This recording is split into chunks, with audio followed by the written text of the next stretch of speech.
साझेदारों के पूंजी खाते। साझेदारों के पूंजी खाते दो विधियों से बनाए जाते हैं, एक स्थिर या परिवर्तनशील पूंजी खाता विधि और दूसरी है परिवर्तनशील पूंजी खाता विधि। पहला देख लेते हैं हम स्थिर या परिवर्तनशील पूंजी खाता विधि।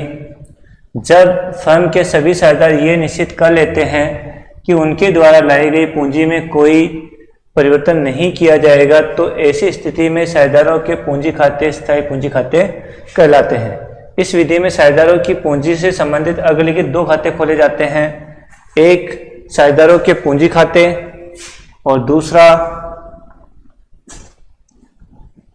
साझेदारों के चालू खाते।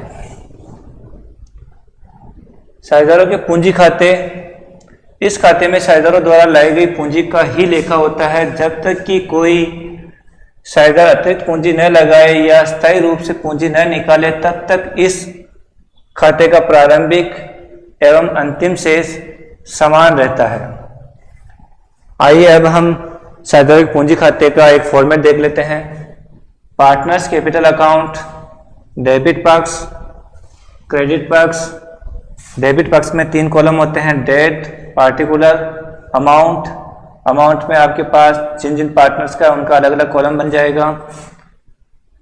डेबिट साइड में पार्टिकुलर में फर्स्ट देख लीजिए, to cash oblique bank account permanent withdrawal of capital, यानी कि अगर आपने ये किसी साझेदार ने स्थायी रूप से पूंजी निकाली है साझेदारी फर्म से तो उसे हम टू कैश या ऑब्लिक बैंक करके लिखेंगे और जिस साझेदार ने पूंजी निकाली जितनी निकाली है उसे हम उसके कॉलम में लिख देंगे। टू बैलेंस सीडी, जो भी वर्ष के या मंथ के एंड में जो बचता है, ये वैसे ही ईयरली बनाए जाते हैं तो वर्ष के अंत में जो भी बैलेंस बचता है पूंजी का उसे हम टू बैलेंस सीडी करके लिख देते हैं।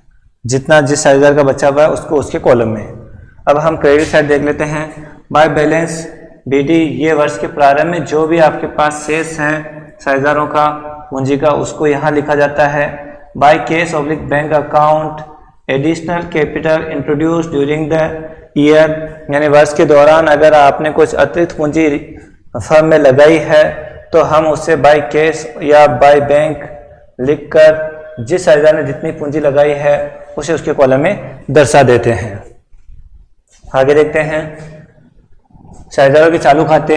साझेदारों के पूंजी लगाने व निकालने के अलावा अन्य सभी मदों का लेखा जो होता है वह साझेदारों के चालू खाते में किया जाता है। इसके क्रेडिट पक्ष में साझेदारों का वेतन, कमीशन, पूंजी पर ब्याज व लाभों में हिस्से का लेखा किया जाता है तथा डेबिट पक्ष में साझेदारों के आहरण पर ब्याज व हानि में अगर हिस्सा है तो उसका लेखा किया जाता है।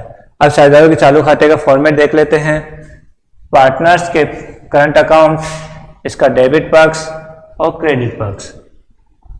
फॉर्मेट में वही कॉलम होते हैं, डेट, पार्टिकुलर और अमाउंट। क्रेडिट पक्ष में भी वही डेट, पार्टिकुलर और अमाउंट। अब डेबिट साइड में क्या क्या चीजें आती है देख लेते हैं।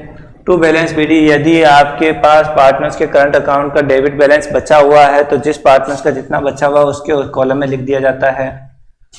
To drawing account, during the year अगर पार्टनर्स ने कुछ पैसा निकाला है फर्म से निजी प्रयोग के लिए तो उसे टू ड्रॉइंग अकाउंट करके जिस पार्टनर ने जितना निकाला है उसके कॉलम में लिख दिया जाता है। पार्टनर्स द्वारा जो भी राशि निकाली जाती है उस पर जो ब्याज होता है उसे to interest on drawing account लिखकर जितना ब्याज है उसे उस साझेदार के कॉलम में लिख देते हैं। और टू पीएनएल एप्रोप्रिएशन अकाउंट, यदि लाभ हानि नियोजन खाता बनाते हैं और उसमें हमें हानि प्रदर्शित होती है तो उस हानि में से जितना जिस पार्टनर्स का हिस्सा होता है उसे हम टू पीएनएल एप्रोप्रिएशन अकाउंट करके लिखते हैं। और वर्ष के अंत में टू बैलेंस सीडी करके लिख देते हैं। जो बैलेंस आपका क्रेडिट बचा हुआ है करंट अकाउंट में उसे उस पार्टनर्स के कॉलम में। अब हम क्रेडिट साइड देख लेते हैं। बाय बैलेंस बीडी, ये अपने अपने पार्टनर्स की अगर क्रेडिट बैलेंस बचा हुआ था वर्ष के प्रारंभ में तो हम उसे लिख देंगे। बाय इंटरेस्ट ऑन कैपिटल, यानी कि जो साझेदारों ने पैसा लगाया था उस पर, उस पूंजी पर अगर उन्हें ब्याज दिया जाता है तो बाय इंटरेस्ट ऑन कैपिटल लिखेंगे। जिस साझेदार को जितना ब्याज दिया जा रहा है उसके कॉलम में लिख देंगे। बाय सैलरी, अगर किसी साझेदार को कोई सैलरी पेमेंट की जा रही है, वेतन पेमेंट किया जा रहा है, तो जिस साझेदार को जितना सैलरी का पेमेंट किया जा रहा है उसे उसके कॉलम में लिख देंगे।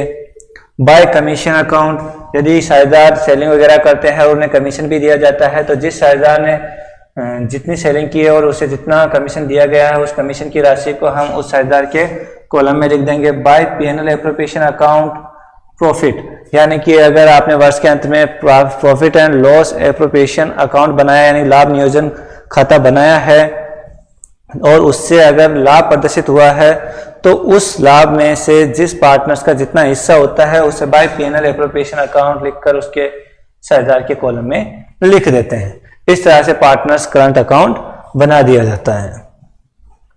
अब हम दूसरी विधि देख लेते हैं, परिवर्तनशील पूंजी खाता विधि। जब साझेदारों के पूंजी खातों के शेष प्रतिवर्ष बदलते रहते हैं तो उन्हें परिवर्तनशील पूंजी खाते कहते हैं। इस विधि में केवल एक पूंजी खाता खोला जाता है जिसके क्रेडिट पक्ष में पूंजी तथा पूंजी को बढ़ाने वाली मदें, साझेदारों का वेतन, कमीशन, पूंजी पर ब्याज, लाभों में हिस्सा आदि लिखे जाते हैं तथा डेबिट पक्ष में पूंजी को घटाने वाली मदें जैसे आहरण पर ब्याज, हानि में हिस्सा आदि लिखे जाते हैं। इस विधि में पूंजी खाते के प्रारंभिक व अंतिम शेष बदलते रहते हैं। अब इसका फॉर्मेट देख लेते हैं। जो आपने स्थिर पूंजी खाता विधि में देखा था, उन दोनों खातों को अगर हम ऐड कर दें यानी कि पार्टनर्स के कैपिटल अकाउंट और पार्टनर्स के करंट अकाउंट को हम अगर मिक्स कर दें तो वो बनता है आपके परिवर्तनशील पूंजी खाता विधि में एक अकाउंट, उसको बोलते हैं पार्टनर्स कैपिटल अकाउंट। देख लेते हैं। देखिए, डेबिट पक्ष, क्रेडिट पक्ष, इसका फॉर्मेट देख लेते हैं कंप्लीट। फॉर्मेट में वो का वही रहेगा, डेट पार्टिकुलर और amount, date particular and amount. Debit side में देखो, टू बैलेंस बीडी, यदि ओपनिंग बैलेंस डेबिट बैलेंस है तो आपको उसको साझेदारों के कॉलम में लिखना है डेबिट साइड में। टू ड्राइंग अकाउंट, जितना साझेदारों ने आहरण किया है उसे उसके कॉलम में लिख देंगे डेबिट साइड में टू ड्राइंग करके। To cash oblique bank account permanent withdrawal of capital, अगर किसी साझेदार ने वर्ष के दौरान सही रूप से पूंजी निकाल ली है तो उसे टू कैश ऑब्लिक बैंक करके जिस साझेदार ने जितनी निकाली है उसके कॉलम में लिख देंगे। टू इंटरेस्ट ऑन ड्राइंग, साझेदार द्वारा जितनी आहरण या ड्राइंग की गई है उस पर उनका जो ब्याज होता है उसे टू इंटरेस्ट ऑन ड्राइंग करके उनके कॉलम में लिख दिया जाता है। टू पीएनएल एप्रोप्रिएशन अकाउंट, यदि पीएनएल एप्रोप्रिएशन अकाउंट बनाया जाता है, लॉस होता है तो साझेदारों को जितना हिस्सा मिल रहा है उस हिस्से का लॉस हम उसके खाते में लिख देते हैं। और टू बैलेंस सीडी, अगर वर्ष के अंत में जो भी बैलेंस बचता है पार्टनर्स कैपिटल अकाउंट का उसे हम टू बैलेंस सीडी करके लिखते हैं। बाय बैलेंस बीडी, यदि साझेदारों का पूंजी का जो अकाउंट है उसका बैलेंस अगर क्रेडिट है और प्रारंभिक तो आप उसे क्रेडिट साइड में लिखेंगे। By cash oblique bank account, additional capital introduce during the year, अगर वर्ष के दौरान किसी साझेदार ने अतिरिक्त पूंजी लगाई है तो उसे हम उसके खाते में लिख देंगे।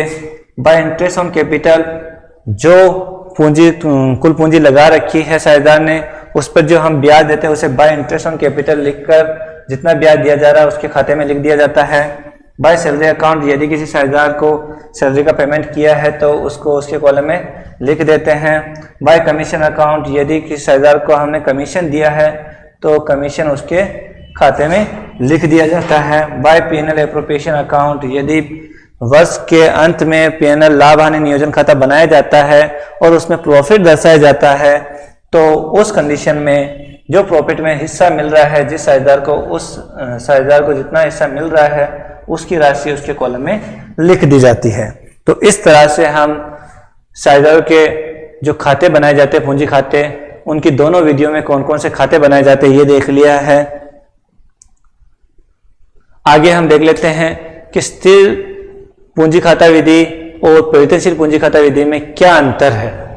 तो देखते हैं, स्थिर पूंजी खाता विधि में दो खाते खोले जाते हैं, वो आपको दिखाई दिया मैंने। पहला था साझेदारों के पूंजी खाते और दूसरा साझेदारों के चालू खाते। जबकि परिवर्तनशील पूंजी खाता विधि में केवल एक खाता खोला जाता है, वो है साझेदारों के पूंजी खाते। दूसरा देख लेते हैं, स्थिर पूंजी खाता विधि में पूंजी खाते के शेष में परिवर्तन तभी हो सकता है जबकि पूंजी में कोई कमी या वृद्धि की जा रही हो, जबकि परिवर्तनशील पूंजी खाता विधि में पूंजी खाते के शेष में परिवर्तन होता ही रहता है। तीसरा देख लेते हैं डिफरेंस, स्थिर पूंजी खाता विधि में सामान्यतः पूंजी खाते का शेष क्रेडिट ही होता है और परिवर्तनशील पूंजी खाता विधि में पूंजी खाते का शेष डेबिट भी हो सकता है अथवा क्रेडिट भी हो सकता है। इसकी जगह ये लिख लेना, जबकि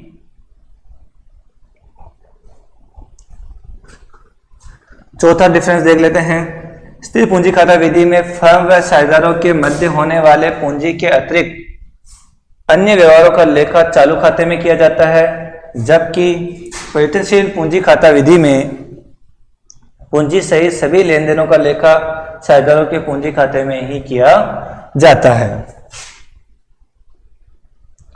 तो यहां तक हमने देखा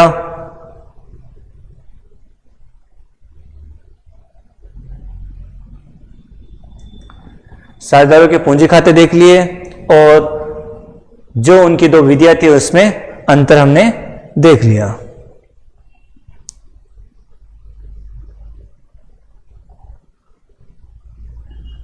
आगे हम पढ़ेंगे साझेदारों के बीच लाभ का वितरण या विभाजन कैसे करना है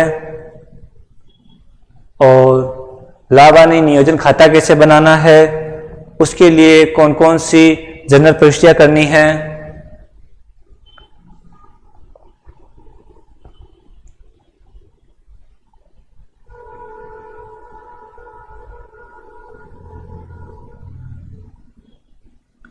ये उसका फॉर्मेट है, ये भी देखेंगे।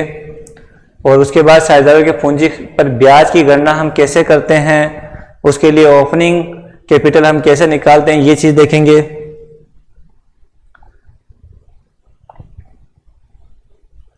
आहरण पर ब्याज की गणना किस तरह से की जाती है, उनके लिए कौन कौन सी विधियां होती है, ये हम देखेंगे। औसत अवधि गणना के सूत्र क्या क्या हैं, अगर माह के प्रारंभ में निकाला जाता, माह के अंत में निकाला जाता, मध्य में निकाला जाता, तब कैसे हम कैलकुलेशन करें।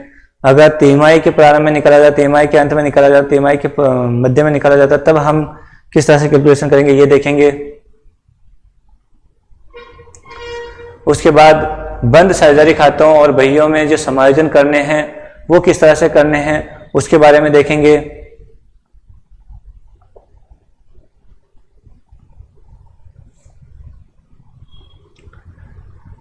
साझेदारों को लाभ का आश्वासन या गारंटी, यदि किसी साझेदार को कोई लाभ का आश्वासन दिया गया, गारंटी दी गई है तो उसका लेखा किस तरह से किया जाएगा, या फिर साझेदार ने अगर फर्म को कोई गारंटी दी तो उसका किस तरह से ट्रीटमेंट किया जाएगा, ये देखेंगे।